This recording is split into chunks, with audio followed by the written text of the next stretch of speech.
하나님의 말씀 구약성경 이사야서 42장 1절부터 25절까지의 말씀입니다. 구약성경 제가 가진 성경으로는 1018쪽에 기록되어 있고요.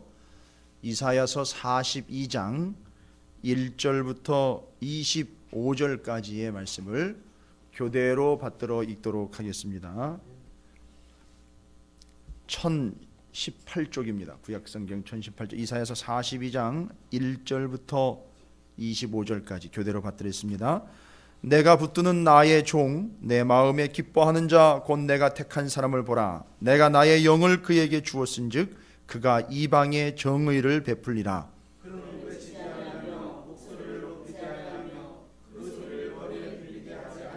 상한 갈대를 꺾지 아니하며 꺼져가는 등불을 끄지 아니하고 진실로 정의를 시행할 것이며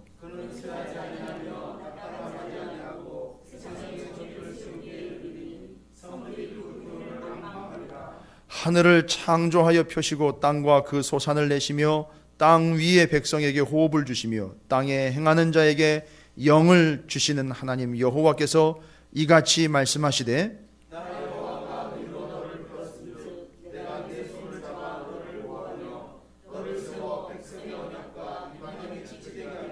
내가 눈먼 자들의 눈을 밝히며 갇힌 자를 감옥에서 이끌어내며 흑암에 앉은 자를 감방에서 나오게 하리라.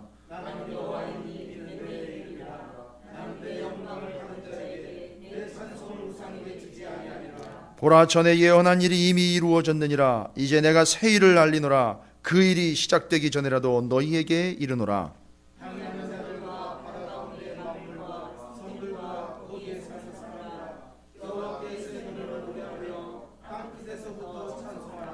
광야와 거기에 있는 성읍들과 게달 사람이 사는 마을들은 소리를 높이라. 셀라의 주민들은 노래하며 산 꼭대기에서 즐거이 부르라.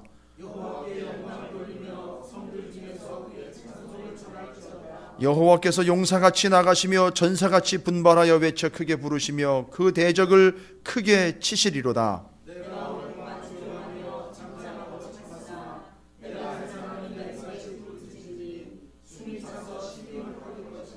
내가 산들과 언덕들을 황폐하게 하며 그 모든 초목들을 마르게 하며 강들이 섬이 되게 하며 못들을 마르게 할 것이며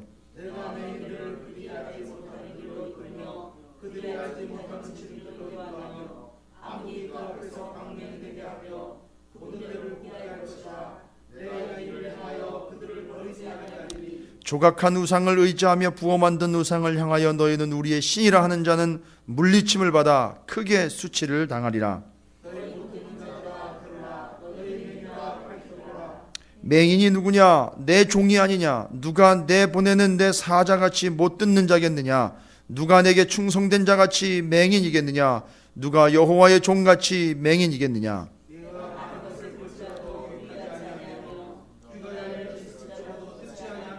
여호와께서 그의 의로 말미암아 기쁨으로 교훈을 크게 하며 존귀하게 하려 하셨으나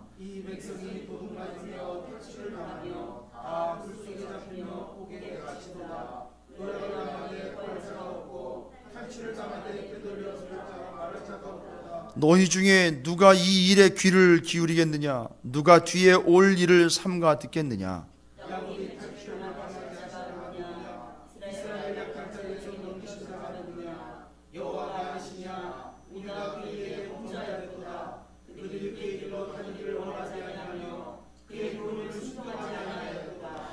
함께 읽겠습니다.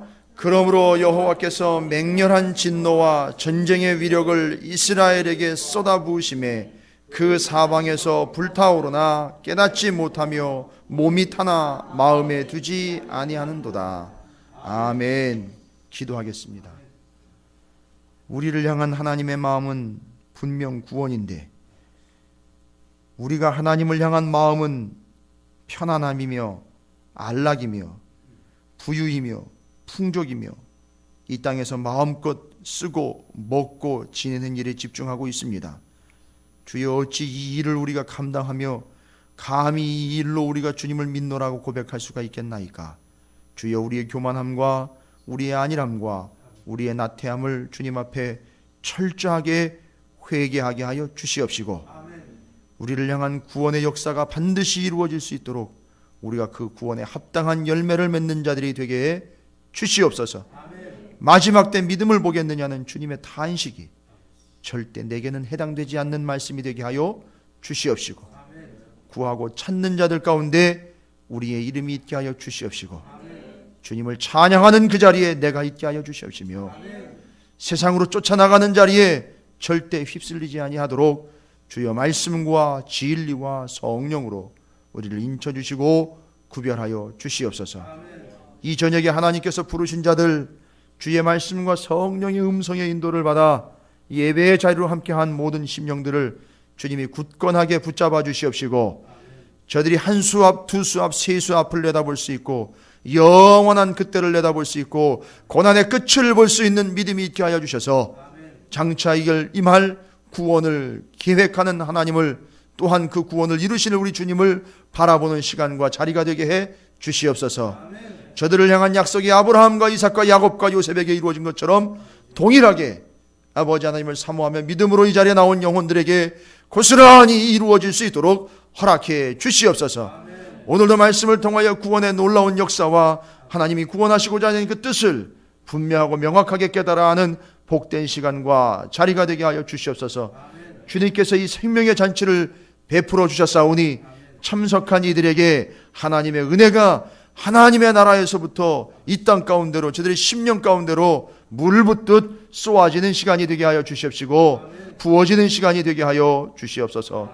주님을 기대합니다. 오늘 예배에 참여한 한 심령 한 심령을 하나님께서 개별적으로 만나 주시옵시고 견고하게 붙잡아 주시고 말씀이 저들 가운데 심장에 새겨지게 하여 주시옵소서. 부족한 종의 말씀을 전할 때에 하나님 기록하신 대로, 원하시는 대로, 말씀하신 대로 온전하게 전할 수 있도록 붙잡아 주시옵소서. 찾으시는 교회에 살아있는 말씀으로 영혼들이 죽어가면서도 살아있을 수 있도록 주님께서 불러주시고 함께하여 주시옵소서. 감사드립니다. 오늘 이 자리에 함께하실 줄로 믿사옵고 우리 구주 예수 그리스도 이름으로 간절히 기도 올리옵나이다. 아멘. 할렐루야. 피곤들 하실 텐데 이 수요일 저녁 예배를 잊지 않고 함께하신 여러분들을 주님의 이름으로 축원합니다. 예. 옆에 있는 분에게 축복합니다. 구원은 당신을 위한 것입니다 라고 축복하도록 하겠습니다. 예. 이제 말씀을 나누면서 제가 말씀을 좀 알려드리고 싶은 게 있습니다. 모든 저녁 예배 때 수요일도 구분하지 않고 이사야서를 계속 묵상을 하고 있습니다. 여러분에겐 기회입니다. 저한테도 기회지만 여러분에게는 기회예요. 예. 홍수 때 마실 물이 없는 것처럼 말씀들이 넘쳐나고는 있는데 그렇다고 제가 잘났다는 얘기를 드리는 게 아니에요. 이런 기회가 있을 때에 여러분께서 말씀을 체계적으로 정리할 수 있고 새길 수 있는 기회를 삼으시면 좋겠습니다. 아울러 여러분에게 다시 한번 말씀드린 새벽 기도 때에는요, 요즘 새벽 때마다 사도 요한의 저작들을, 그러니까 사도 요한이 기록한 성경 말씀들을 묵상을 하고 있습니다. 이제 어제까지 요한복음이 마쳐졌고요. 오늘 새벽부터 사도 요한의 저작인 사도 요한이 기록한 요한 1서를 들어갔습니다. 제가 담임 목사로서 권면을 드립니다. 새벽 기도 때 이제 요한 서신을 시작하니까 제 목표는 그거예요. 요한복음, 요한 1, 2, 3서, 요한계시록이 5권이거든요. 사도 요한이 기록한 것. 여러분이 좀 욕심을 가지시고요. 당장 요한계시록은 새벽에 하기가 힘들어요. 그냥 짧게 할 수가 있는 내용이 아니기 때문에 이건 따로 나중에 시간을 내서 아예 제가 현수막까지 걸고 요한계시록을 특강을 할 테니까 그때 오시고요. 그때 다른 분들도 참석하실 수 있도록 여러분께서 준비하시고 위에서 기도해 주시고요. 새벽 시간대에 지금 제가 작정하고 시작을 했습니다. 요한복음, 요한 1, 2, 3서, 요한계시록은 나중에 따로 또 시간 낼 겁니다. 새벽 기도 때 이거 진행하고 있으니까요. 내일이 5월 첫날인 걸로 제가 알고 있는데 초하루 기도회에 기도 제목 가져오셔서 기도 받는 것도 좋은데요. 지금 그게 중요한 게 아닙니다. 지금 급한 게 그게 급한 게 아니에요. 말씀 가운데서 온전히 세워지는 게 지금 시급한 일이거든요. 그러니까 여러분 이왕에 시작한 거 지금 5월 한 달 동안 사도 요한의 서신서들과 사도 요한의 말씀들을 좀 체계적이고 아주 명확하게 말씀으로 정리할 수 있는 기회를 여러분이 좀 삼으시면 좋겠어요. 그래서 기도하면서 말씀으로 확립하고 정리하실 수 있는 기회를 여러분이 좀 거머 주셨으면 좋겠어요. 그래서 새벽기도, 여러분 새벽기도 나오시라고 제가 땡기려고 얘기하는 거 아니에요. 여러분에게 주어진 기회예요. 예. 이제 시작됐으니까 여러분 마음 가운데 좀 작정을 하셨으면 좋겠어요. 초하루의 의미가 중요한 게 아니고요, 초심이 중요한 거예요. 첫 마음, 첫사랑 있잖아요. 베드로가 그거 못 지켰기 때문에 주님을 부인한 거 아닙니까? 처음에 뭐라 그랬습니까? 절대 다른 사람은 배신해도 난 절대 주님 배신하지 않겠다라고 마음을 먹었는데 그 마음을 못 지켰다고요. 제가 요한복음 강의하면서 말씀드렸는데 마음을 지킬 수 있는 유일한 방법이 뭔지 아십니까?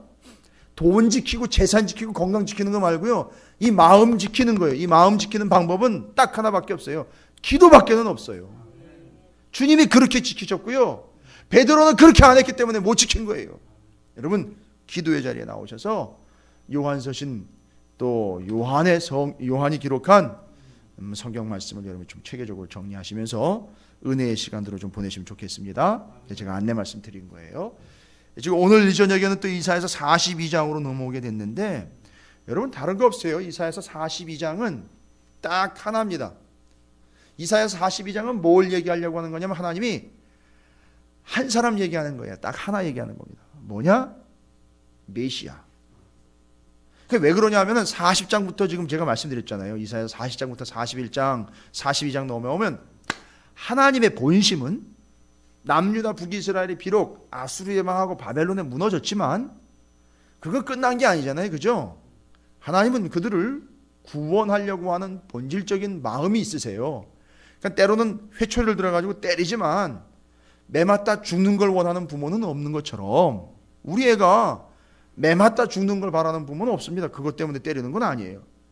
매를 들어서, 잠언서에도 나와 있어요. 애들 매를 들라고요. 죽기 직전까지 때리라는 얘기가 있어요. 예, 좀 심하게 얘기 드렸나요? 하여튼 매를 들으라는 얘기 나와 있어요. 분명히 이 매는 의도한 바가 명확하면 괜찮아요. 예, 이것도 교육계에게 뭐 큰 반대가 있을 수도 있겠는데, 성경에는 그렇게 나와 있다고요. 잠언서에는.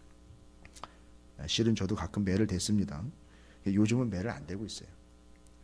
말로만 지금 하려고 하고 있는데 쉽지가 않네요. 자, 바로 이거예요.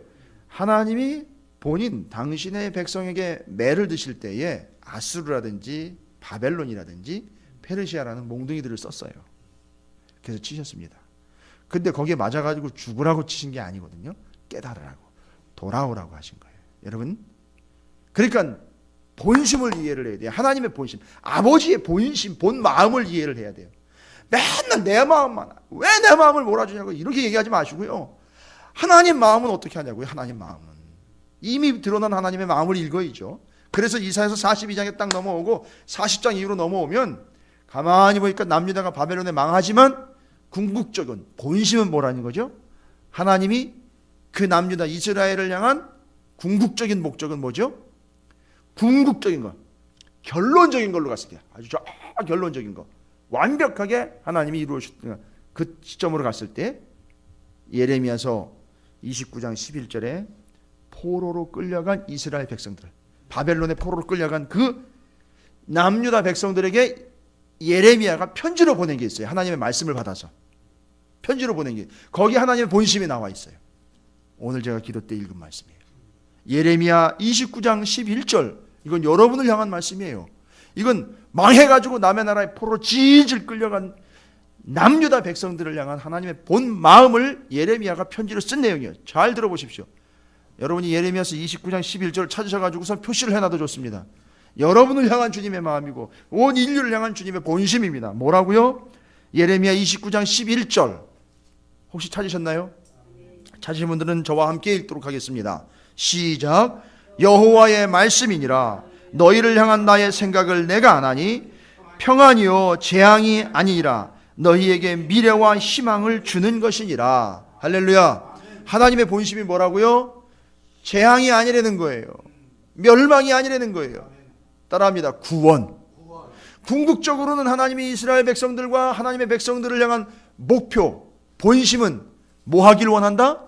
구원받기를 원한다. 구원하기를 원한다는 사실이에요. 할렐루야. 그래서 남유다가 바벨론에도 망하지만 어마어마하게 망합니다. 성전도 무너지고요. 집 다 부서지고 예루살렘이 완전히 초토화가 되어버립니다. 다 부서집니다. 불타 없어지고요. 그럼에도 불구하고 그렇게 처참하게 무너졌음에도 불구하고 하나님의 본심은 그들이 구원받기를 원하신다는 게 본심이에요. 그러면 구원받기를 원하시기 때문에 단순히 문제 해결로 끝나는 게 아니라 뭐죠? 구원받기를 원한다는 거죠. 문제 해결은 뭐예요? 무너진 성전이 다시 세워지는 거라든지 단순히 갔던 사람들이 다시 돌아오는 문제. 그렇죠. 집터가 무너졌다가 다시 집이 생기는 거, 성곽이 무너졌다가 성곽이 다시 생기는 거, 뭐 이런 거겠죠. 문제 해결의 차원은 그런 거일 수 있어요. 그러나 하나님은 문제 해결을 원하시는 게 아니라 궁극적으로 구원받기를 원하신다라는 게 하나님의 본심이라는 거예요. 그러니까 여러분이 구할 때 그거 하지 말라는 게 아니에요. 본질적으로 여러분이 소망을 가지고 한 수업, 두 수업, 세 수업을 내다보면서 기도하실 때 궁극적으로 여러분이 구해야 될 건 뭐냐면 이미 주님은 마음을 먹으셨어요. 여러분을 구원하시기로. 그러니까 여러분이 제대로 기도할 때는 여러분이 구원 얻는 문제를 가지고 기도하셔야 돼요. 여러분, 돈이 좀 있고 없고의 차이가 구원과 직결되어 있나요? 아니죠. 예. 그러니까 구할 때 돈을 구하는 문제에 연연하지 마십시오. 여러분이 구원에 대한 확신이 있으면 돈에 연연하지 않게 돼요. 그럴 때 초월하게 되면 솔로몬처럼 하나님이 구하지 않은 것까지도 주시게 된다는 걸 이해하십시오. 그게 우리의 믿음이 돼야 된다는 거죠. 그렇다면 이사야서 42장으로 넘어오면 하나님의 본심이 구원이기 때문에 온전한 구원, 완벽한 구원, 영생, 곧 한 번 구원하시면 제대로 구원해서 다시는 멸망길로 가지 않게 된 제대로 된 구원, 이걸 위해서는 뭐가 필요하냐면 구원자가 필요한 거예요. 구원자.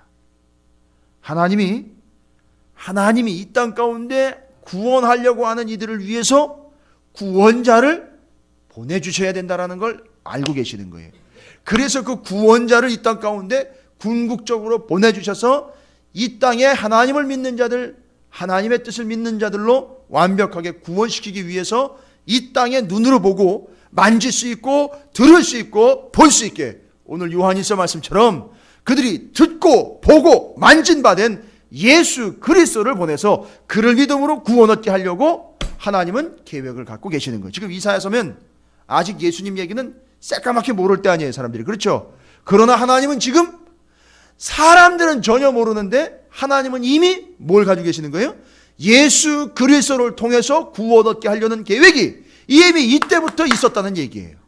할렐루야. 그러니까 여기서 이사야서 42장에서도 메시아를 발견해낼 수 있는 거예요. 예수 그리스도를 발견할 수 있는 겁니다. 이게 바로 구원받을 자들을 위한 구원자 메시아를 예비한 내용입니다. 그래서 42장 1절부터 9절까지를 보시면 바로 그 구원자가 어떤 존재인지가 설명이 되어 있어요. 아무리 읽어봐도 이 내용은 그 당시 그 사람들 가운데서는 찾을 수 있는 사람이 아니에요. 이분은 하나님이 보내야지만 되는 분이에요. 보니까 잘 들어보십시오. 여러분 아까 읽으셨지만 다시 한번 읽는데 이분이 구원자이십니다. 주님의 본심인 구원을 이루기 위해 이 땅 가운데 보내주실, 이 당시에는 그랬죠. 앞으로 보내줄 분, 보내줄 구원자가 어떤 존재인지를 설명을 한 거예요. 그러니까 이제 예수님이 오셨을 때 사람들이 야, 구세주다, 메시아다라고 알아볼 수 있었던 이유는 뭐예요? 뭘 보고? 이사야서 42장 1절부터 9절까지를 알고 있는 사람들은 보고, 아, 저분이 그 말씀에 기록된 그분이로구나, 일치. 오케이, 메시아, 난 믿겠어. 그럼 구원받는 거예요. 이렇게 되는 거라고요. 이게 말씀의 역할이에요. 이해가 되십니까? 이걸 제일 정확하게 알아먹은 사람이 누구냐면 사도 바울이에요. 구약 성경을 이미 다 알고 있었기 때문에 이게 다 들어와 있는 거예요. 그 딱 나타나는데 저분이 그분인 거예요. 처음엔 모르고 핍박했던 그가 완전히 꼬꾸라진 거죠. 들어보십시오. 아무리 읽어보고 아무리 봐도 그분은 예수님이에요. 기록된 대로 보면. 내가 붙드는 나의 종 내 마음에 기뻐하는 자 곧 내가 택한 사람을 보라. 내가 나의 영을 그에게 주었은즉 그가 이방의 정의를 베풀리라. 이방이면은요, 이 당시에는 이스라엘 빼고 나머지 이방은 다 구원받지 못하고 죽고 널브러질 영혼들이 쓰레기 같은 존재들입니다. 그러니까 이스라엘 생각했을 때 이스라엘만 구원받는다고 생각을 했다고요. 왜냐하면 하나님을 그들만 믿었으니까요. 이방의 정의를 선포한다는 거예요. 이방에게 복음을 전한다는 얘기거든요. 그는 외치지 아니하며 목소리를 높이지 아니하며 그 소리를 거리에 들리게 하지 아니하며 온화한 성품을 이야기하는데 상한 갈대를 꺾지 아니하며 꺼져가는 등불을 끄지 아니하고 진실로 정의를 시행할 것이며 그는 쇠하지 아니하며 낙담하지 아니하고 세상에 정의를 세우기에 이르니 섬들이 그 교훈을 앙망하리라.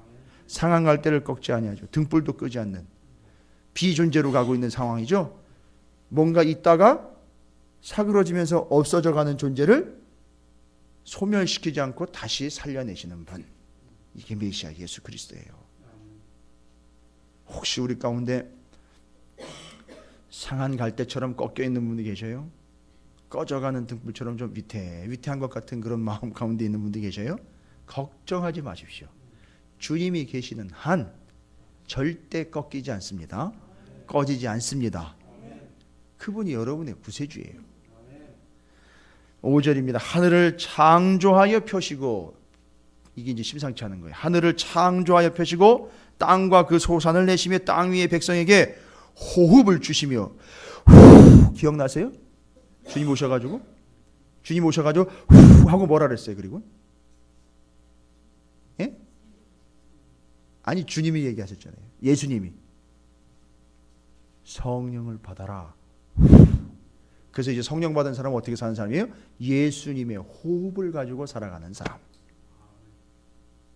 이게 그 얘기. 지금 호흡을 주시며 생명이지만 성령으로 충만한 삶을 이야기하는 거예요. 예수님 오셔가지고 그거 하시는 거예요. 땅에 행하는 자에게 영을 주시는, 여기 성령이죠.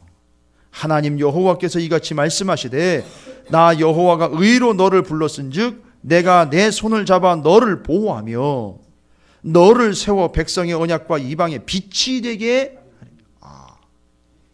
빛 이야기가 또 나오네. 빛. 여러분 이사야서에 보면 예수님을 빛으로 표현한 이야기들이 나오고 있습니다. 그죠? 요한복음에서도 마찬가지고 사도 요한이 요한복음과 요한서신에도 공통적으로 이제 요한서신 내일 새벽에 와보십시오. 예수님이 말씀이라고 이야기한 요한 1장 1절부터 4절까지 그 말씀인 예수 그리스도 다음에 뭐라고 설명하냐면 예수 그리스도를 빛이라고 설명을 하고 있어요. 근데 요한복음에도 예수 그리스도를 빛이라고 표현을 해요. 근데 그게 어디서 온 줄 아세요? 이사야서에서 온 거예요. 그러니까 사도 요한은 이사야서를 제대로 통독을 했던 얘기예요. 이 개념이 잡히십니까? 그러니까 이사야서를 제대로 통독했기 때문에 이사야서가 이야기하고 있는 예수 그리스도 메시아에 대한 이해를 사도 요한은 완벽하게 하고 있고, 메시아인 예수 그리스도에 대해서 말씀이다, 빛이다라고 이야기할 수 있는 건 이 구약 성경에 이야기하고 있는 예수를 정확하게 꼬집어가지고 포인트를 정리를 잘하고 있었기 때문에 예수님에 대해서 그렇게 설명을 할 수 있는 거예요. 제가 의도한 건 아는데 희한하게 지금 요새 이사야하고 사도 요한의 그 성경 기록한, 사도 요한이 성경 기록한 성경들, 요한복음, 요한 1, 2, 3서, 이 부분들이 이사야서와 연결되는 부분이 너무 많아요. 이유는 왠지 아시겠죠? 사도 요한이 이사야서를 인용한 건 아닌데 이사야서라는 이 구약 성경의 예언서들에 나타나 있는 예수 그리스도에 대한 그 예언을 사도 요한이 이미 다 알고 있기 때문에 그가 기록한 성경 말씀에는 이사야서나 예언서에 기록된 예수에 대한 말씀이 다 다시 기록될 수 있었던 거예요. 여러분 이걸 통독이라 그러는 거예요. 그냥 무조건 처음부터 끝까지 그냥 쉬지 않고 달달달달 외우듯 읽는 걸 통독이라 하는 게 아니라 이렇게 전후 좌우 앞에서 뒤 구약과 신약을 다 오고 가면서 이해할 수 있고 접목시킬 수 있고 연결시킬 수 있는, 이걸 통독이라고 그러는 거라고요. 여러분 우리 찾으시는 교회 성도들은 이런 의미의 통독을 좀 제대로 이해하시면 좋겠어요. 모르는 사람들에게 가르쳐 주세요. 무식한 소리 하지 말라고, 똑바로 알아들으라고. 그렇다고 잘난 척 하시라는 얘기가 아니라 여러분이 모르는 이들에게 제대로 가르쳐 주십시오. 전후 좌우 신약과 구약, 구약과 신약을 제대로 연결해서 말씀을 연결하는 거예요. 그게 통독인 거예요. 여러분 우리에게 필요한 게 바로 그거예요. 7절 말씀입니다. 내가 눈먼 자들의 눈을 밝히며 갇힌 자를 감옥에서 이끌어내며 흑암에 앉은 자를 감방에서 나오게 하리라. 나는 여호와이니 이는 내 이름이라. 나는 내 영광을 다른 자에게 내 찬송을 우상에게 주지 아니하리라. 보라, 전에 예언한 일이 이미 이루어졌느니라. 이제 내가 새 일을 알리. 전에 예언한 것들 이미 이사야서 지금 42장 말고 42장 전에 1장부터 41장까지 쭉 이야기한 거 있잖아요. 그 내용들이 다 어떻게 됐어요? 이루어졌다니까요. 다 아수르 망한다는데 다 망했잖아요. 그죠? 망하는 거예요. 바벨론이 이미 쳐들어왔을 땐 아수르는 망하고 난 다음 얘기잖아요. 그러니까 아수르 망한다 그랬거든요. 그래서 망했어요. 예언한 대로 다 됐습니다. 그런데 지금 다시 이사야를 통해서 이사야서 42장에서 다시 예언하고 있는 건 뭘 예언하고 있느냐 하면 내가 새 일을 알리노라. 이 새 일은 뭐예요? 새 일은 하나님이 메시아를 보내 하나님의 백성들을 완벽하게 구원해내는 일, 온전한 일, 새 일을 이야기하는 거라고요. 그 일이 시작되기 전에라도 너희에게 이르노라. 그러니까 42장 1절부터 9절까지 몇십 번 곰씹으면서 또 읽고 읽어봐도 이사야서 42장 1절부터 9절까지 이스라엘을 하나님의 백성을 구원하기 위해서 이렇게 보낸다라고 한 이 구세주, 보내는 자, 구원자, 아무리 읽어봐도 이건 누구 얘기예요? 예? 여러분이 동의를 하셔야 제가 넘어갈 수 있어요. 이 이야기는 42장 1절부터 9절까지 아무리 읽어봐도 이 얘기는 예수 그리스도의 붕어빵처럼 딱 틀에 맞아떨어져요. 이게 누구 얘기예요? 예수 그리스도 얘기라고요. 할렐루야. 그러니까 앞으로 예수 그리스도를 보내준다는 얘기 아니에요. 그래서 그게 새 일이 되고 완벽한 일이 된다는 거 아니에요. 그렇죠. 그러니까 구원은 완벽한 하나님의 역사인 거예요. 그러니까 여러분이 지금 구원을 경험하고 계시는 거예요. 그죠? 바로 새 일을 이루신 주님이 우리 가운데 오셔서 여러분은 그 주님을 영접하신 거잖아요. 그죠? 그 여러분에게 지금 무슨 일이 일어난 거예요?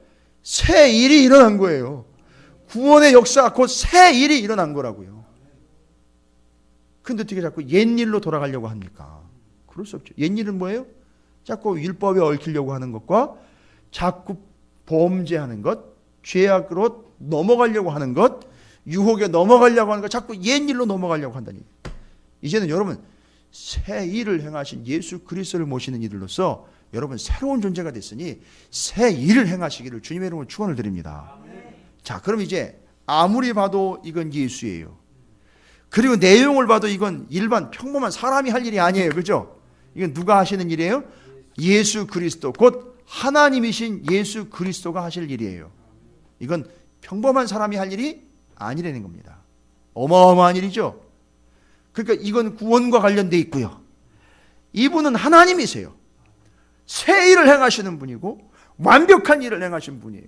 어느 누구도 할 수 없는 일을 완벽하게 치러내신 메시아 예수 그리스도가 이 땅 가운데 오시는 거예요.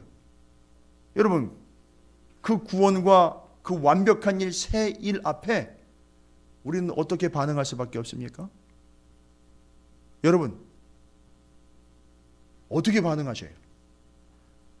정말 진흙탕에 그냥 쑤셔박혔던 것처럼 진흙구덩이에서 그냥 떼굴떼굴 굴렀던 그런 더러운 심령이며 죄악 때문에 그냥 맨날 넘어지고 자꾸 옛날로 돌아가고 자꾸 그때로 돌아가게 되고 새 일은커녕 헛일에도 치여가지고선 일어나지 못하는 이런 영혼에게 주님은 새 일을 감당하시고 우리를 구원하시려고 메시아 예수 그리스도를 보내주셨고 내가 한 게 없어요.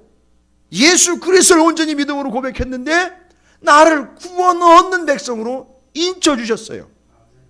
이게 하나님이 하신 일이에요. 여러분, 이 일 앞에서, 이 어마어마한 구원의 역사 앞에서, 하나님이 행하신 이 엄청난 일 앞에서 저나 여러분이 할 수 있는 일이 뭘까요? 여러분 생각해 보세요. 잠깐이라도 한번 생각해 보세요. 이렇게 엄청난 일, 이 대단한 일, 정말 하나님의 영광이 드러나는 이 일, 어마어마하고 정말 무지막지한 일입니다. 이건 상상을 초월하는 일이 일어난 거예요. 여러분이 구원받으신 거는요, 어쩌다 구원받은 게 아니라 역사가 그렇게 계획된 대로 이루어진 일이에요. 이 어마어마한 일 앞에 내가 구원받았다라는 이 사실 앞에 여러분이 할 수 있는 일이 뭘까요? 도대체 우리가 할 수 있는 일이 뭘까요? 그 엄청난 일을 했으니까 여러분 몸값이라도 내놔야 되는 거 아니에요? 여러분 그렇게 나를 구원해 주셨으니 내가 집 팔아 차 팔아 가지고 다 헌금해야 되네? 아니면 1년 365일 그냥 도시락 싸가지고 가지고 교회에서 아침부터 저녁까지 새벽까지 그냥 자면서 여기서 그냥 바닥 닦고 청소하고 그러면서 여기서 다 지내야 되나요? 어떻게 될까요? 무엇을 한들 갚을 수가 있겠습니까? 그죠? 무엇을 한들 그 역사에 준할 만한 일이 있겠어요? 제가 이제 무슨 대답을 원하는지 눈치채시는 분들이 계실 거예요. 그럼 우리가 할 수 있는 일은 뭘까요? 예? 우리가 할 수 있는 일은 뭘까요? 여러분 본문에 다 나와 있어요. 9절까지 보면 아무리 봐도 이건 누구라고요? 예수 그리스도예요. 지금 내가 믿는 예수 그리스도 그분이 하신 일이잖아요. 그 일에 그 놀라운 일에 그 어마어마한 일에 우리는 할 수 있는 건 딱 하나밖에 없어요. 10절부터 이어지잖아요. 우리가 할 수 있는 건 뭐예요? 예. 찬양밖에 할 게 없어요. 찬양하는 것밖에 할 게 없다고요. 그 하나님의 영광을 찬양하며 하나님의 행하신 그 놀라운 구원을 영광을 돌리는 것밖에 할 게 없어요.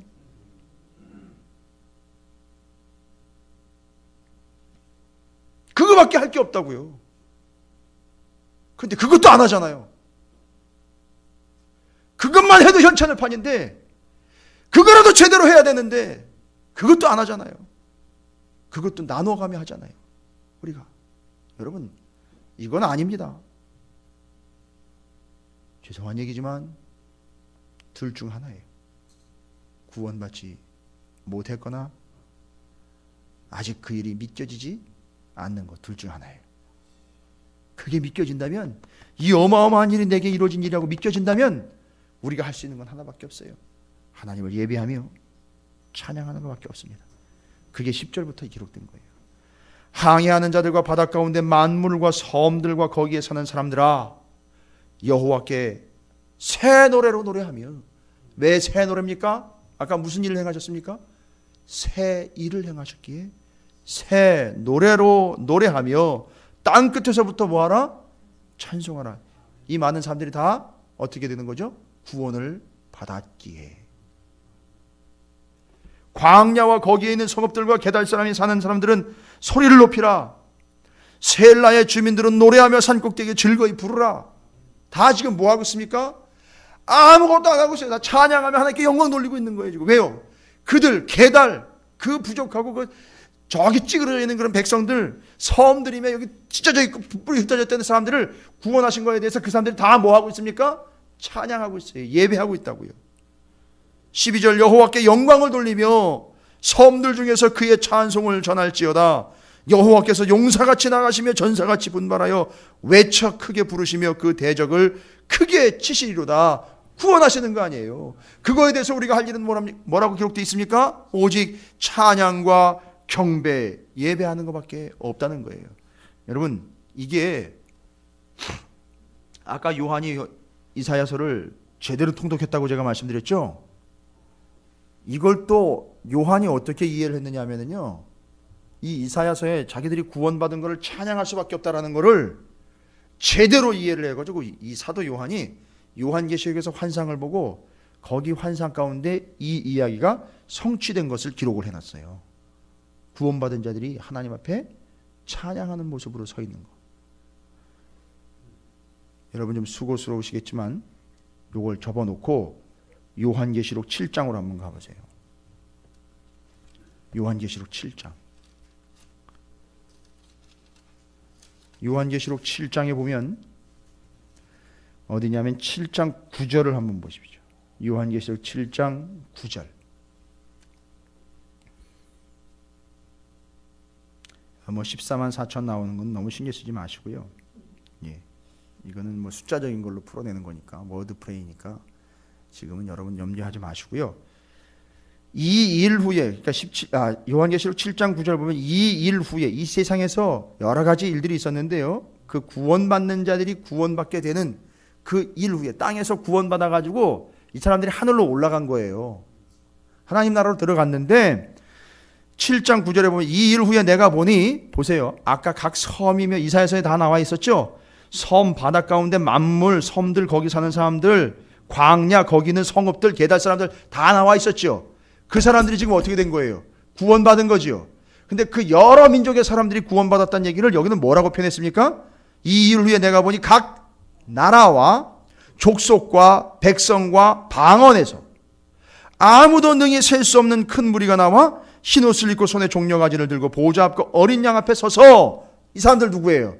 각 족속에서 구원받은 사람이에요. 예수 믿고 구원받은 사람입니다. 여러분, 그러니까 이단이 이야기하고 있는, 신천지가 이야기하고 있고 이단들이 이야기하고 있는 14만 4천에 들어가야지만 구원을 받을 수 있다는 이 이야기는 새빨간 거짓말이에요. 왜요?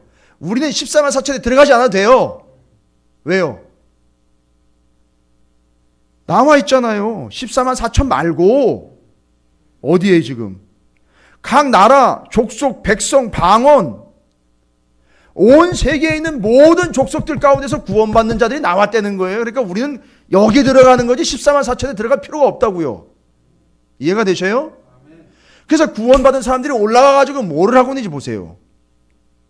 10절이죠. 큰 소리로 외쳐 이르되 구원하심이 보좌에, 이거 찬양 아시죠? 이 찬양. 구원하심이 보좌에 앉으신 우리 하나님과 어린 양께 있도다. 제대로 찬양한 거예요. 이걸 제대로 찬양해낸 거예요. 그러니까 뭐 하는 거죠 지금? 그 구원해 주신 하나님을 하나님 보좌 앞에서 찬양하고 있는 거예요. 큰 소리로 외쳐 이르되, 그것도 큰 소리예요. 얼마나 감격적이겠습니까? 하나님 때문에 내가 구원받았습니다. 하나님 찬양합니다. 감사합니다라고 찬양을 하는데 12절이에요. 이르되 아멘, 찬송과 영광과 지혜와 감사와 존귀와 권능과 힘이 우리 하나님께 세세토록 있을지어다. 아멘 하더라. 뭐 하고 있어요? 찬양하며 예배하고 있는 거예요. 여러분, 제가 심히 걱정이에요. 예배하는 걸 정말 죽기보다도 싫어하는 이 시대의 그리스도인들 걱정입니다. 왜냐하면 구원받아가지고 가면 맨날 거기 가서 맨날 예배해야 되고 맨날 찬양만 할 텐데, 여기선 예배 드리는 게 그렇게 귀찮고 힘들어가지고 어떻게 할지 걱정이에요. 거기 가서 하는 일은요, 맨날 예배하고 찬양하는 거예요.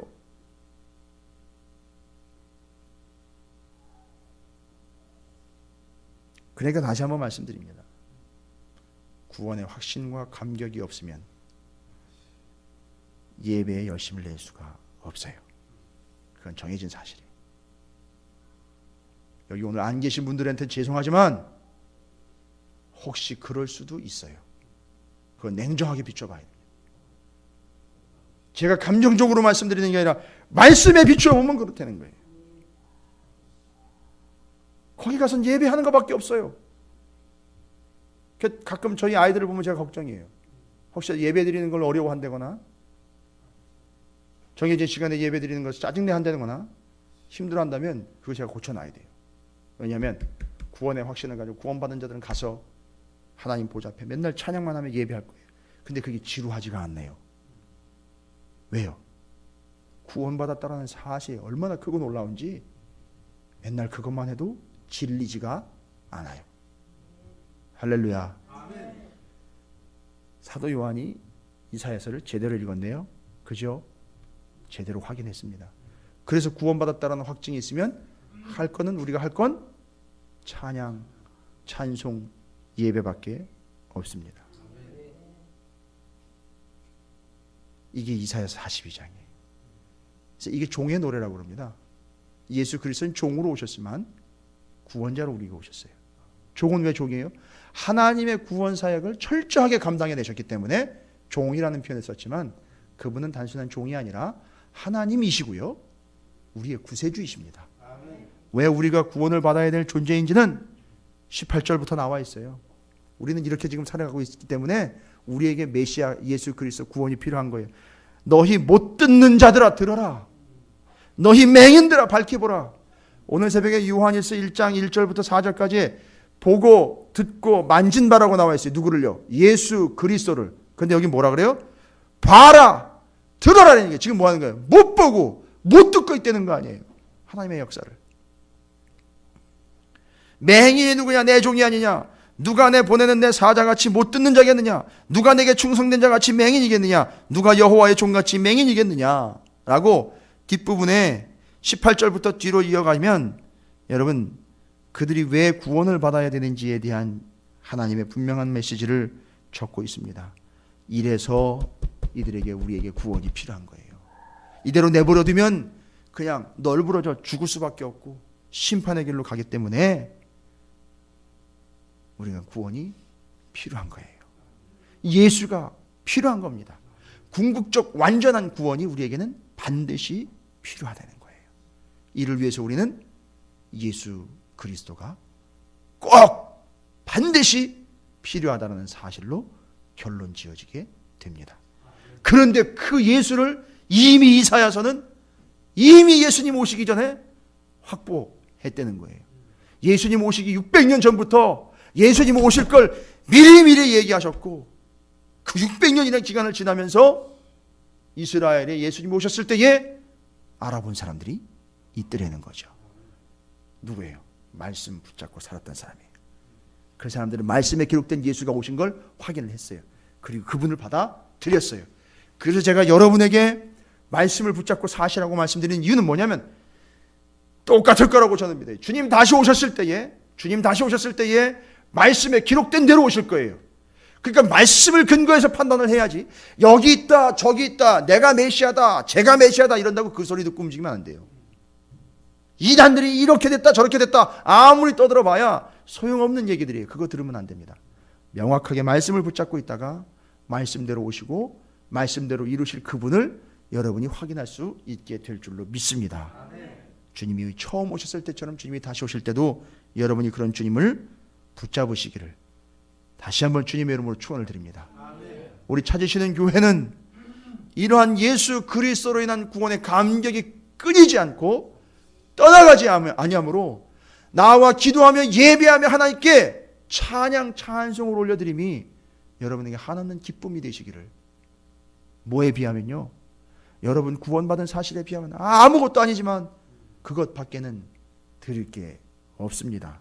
그러나 주님은 그걸 원하십니다. 내 영광을 다른 자들에게, 우상을 숭배하는 자들에게 주지 않았다 그랬습니다. 여러분 하나님께 영광을 돌리시기 바랍니다. 아멘. 내가 구원받았다라는 사실, 이미 600년 전부터, 지금으로부터 치면 2600년 전부터 메시아 예수 그리스도가 오신다는 걸 말씀하셨고 약속해 주셨어요. 그리고 바로 여러분이 그 혜택을 받은 사람들입니다.